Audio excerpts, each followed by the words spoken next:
السلام علیکم ورحمۃ اللہ۔ بسم اللہ الرحمن الرحیم۔ قرآن کریم کا حق ادا کرو۔ آقا کریم صلی اللہ تعالیٰ علیہ وسلم ارشاد فرماتے ہیں، اے قرآن کے عالم اور حافظوں، قرآن کریم پر تکی لگا کر نہ بیٹھ جاؤ، بلکہ اس کی تعلیم و تلاوت کا جو حق ہے وہ شب و روز ادا کرو۔ اس کی تعلیم کو خوب عام کرو، اس کی اچھی سے اچھی آواز میں تلاوت کرو اور اس کے حقائق و معنی میں خوب غور کرو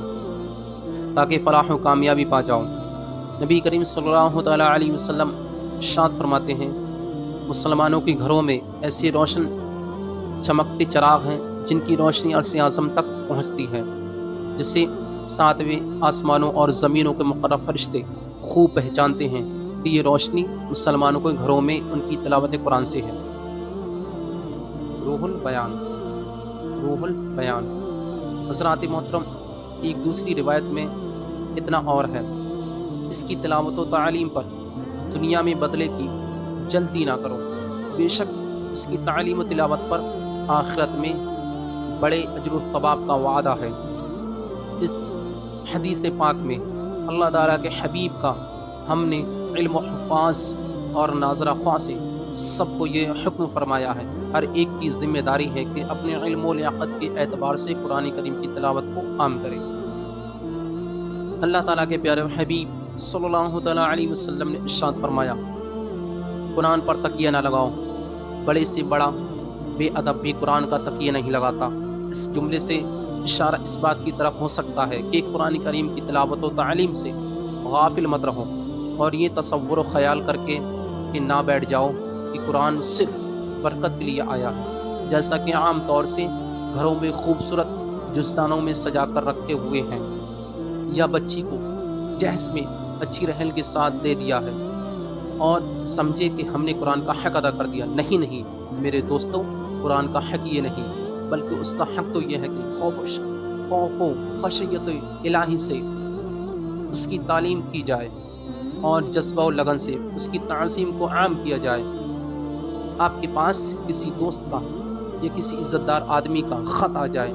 تو جذبہ شوق سے اسے پڑھتے ہیں تو ایک مومن کو عزت بانٹنے والے خداوند قدس کا قرآن اس سے کہیں زیادہ عشق و محبت میں ڈوب کر پڑھنا چاہیے۔ اللہ تعالیٰ کے حبیب قرآن کی تعظیم و تعلیم اور اس کی اشاعت و تعمیم پر زور دے کر ارشاد فرما رہے ہیں کہ تقریر، تحریر اور دعوت تبلیغ جس طرح ہو سکے اس کی تعلیم کو عام کرو، لیکن ہمیں کہ اس کی تعلیم کو عام کرنے تو دور کی بات، صحیح طریقے سے اپنے ہی بچوں کو اس کی تعلیم نہیں دلواتے۔ اپنے نرسری اور کے جی کے بچوں کو انگریزی اور سائنس کی تعلیم دینے کے لیے ہزاروں روپے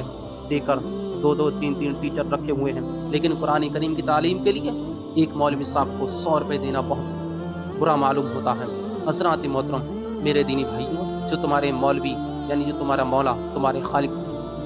کا نام لے کر اور اس کی کلام کی دعوت و تبلیغ کرے، اس سے آپ کو کتنی رغبت ہونا چاہیے، خود سوچو اور غور کرو۔ اللہ تعالیٰ ارشاد فرماتا ہے، اے میرے بندے، تجھے شرم نہیں آتی اگر تیرے پاس راستے میں کسی دوست کا خط آ جائے تو تو اسے راستے میں چلتے چلتے بیٹھ کر اسے پڑھنے لگتا ہے اور ایک ایک لفظ پر غور و فکر کرتا ہے، اور جب تیرے پاس میری وہ کتاب آتی ہے جس میں ہم نے سب کچھ بیان کر دیا ہے، بعض باتوں کو تکرار کے ساتھ بار بار بیان کیا تاکہ تو ان میں غور و فکر کرے، تو تو اپنی غفلت والا پرواہی سے اس سے دور بھاگتا ہے اور تو اس سے اپنی پیچھے ڈال دیتا ہے۔ کیا تیرے نزدیک میں تیرے ان مطلبی دوستوں کے برابر بھی نہیں ہوں؟ ایک طرف ہم رونا روتے ہیں کہ ہماری دعائیں قبول نہیں ہوتی، دوسری طرف ہم انگریزوں اور انگریزی تہذیب میں ڈوب کر قرآن تعلیم کو فراموش کر چکے ہیں۔ اللہ جل جلالہ نے ہمیں ہمارے قوم کو ہدایت عطا فرما اور قرآن کریم پر مکمل طور پر عمل کرنے کی توفیق عطا فرما۔ شکیل سلطانی آفیشیل چینل کو سبسکرائب کریں اور بیل آئیکن کو ضرور دبائیں۔